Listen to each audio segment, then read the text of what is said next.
तो shadow zone होती क्या है अगर हम बात करें तो वो है स्पेसिफिक एरियाज अर्थ के सरफेस पे जहाँ पे सेस्मोग्राफ जो होता है वो डिटेक्ट ही नहीं कर पाता वेव्स की। अब पी वेव्स का शैडो जोन अलग होता है और एस वेव का अलग। क्योंकि देखो पी वेव मैंने आपको बताया कि ये ट्रेवल कर सकती है थ्रू सॉलिड लिक्विड गैस तीनों मीडियम से। बट ये सिर्फ सॉलिड से ही मूव करती है। तो होता क्या है देखो जैसे ये एपिसेंटर है अर्थक्वेक का। तो एपिसेंटर से जो वेव्स है उनको डिटेक्ट करती है सेस्मोग्राफ। तो जो हमारा कोर है वो सॉलिड है और जो आउटर कोर है वो लिक्विड है। तो लिक्विड में आपको पता है आपने फिजिक्स में पढ़ा होगा जो पी वेव्स होती है वो रिफ्रैक्ट लिक्विड में रिफ्रैक्ट करती है। तो रिफ्रैक्ट की वजह देखो ये वेव ऐसे गई ऐसे गई ऐसे गई ऐसे जा रही है यहाँ पे कोई तो।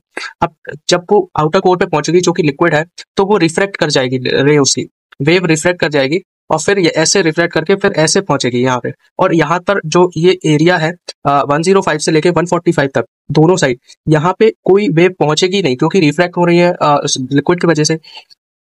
सो इसीलिए तो जो जोन है बिटवीन 105 डिग्री से 145 डिग्री तक उसको बोलते हैं शैडो जोन ऑफ पीबल। इस एरिया में जो है सिस्मोग्राफ जो है डिटेक्ट ही नहीं कर पाएगा वेव। और नेक्स्ट है एस वेव का शैडो जोन। अब जो एस वेव है वो सिर्फ सॉलिड में ही मूव करते हैं और जो आउटर कोर है हमारा वो लिक्विड का है तो वो उसमें मूव कर ही नहीं सकती। तो जैसे ही वो आउटर कोर तक पहुंचेंगी वो आगे मूव कर ही नहीं पाएगी। सो इसीलिए जहां तक आउटर कोर है वहीं तक कर पाएंगी। इसीलिए नीचे का पूरा एरिया जो है वो शैडो जोन बन जाता है। मतलब बियॉन्ड 105 डिग्री जो है पूरा शैडो जोन है एस वेव्स का। Hence zone between 105 and 145 equal to shadow zone for both P wave और एस वेव।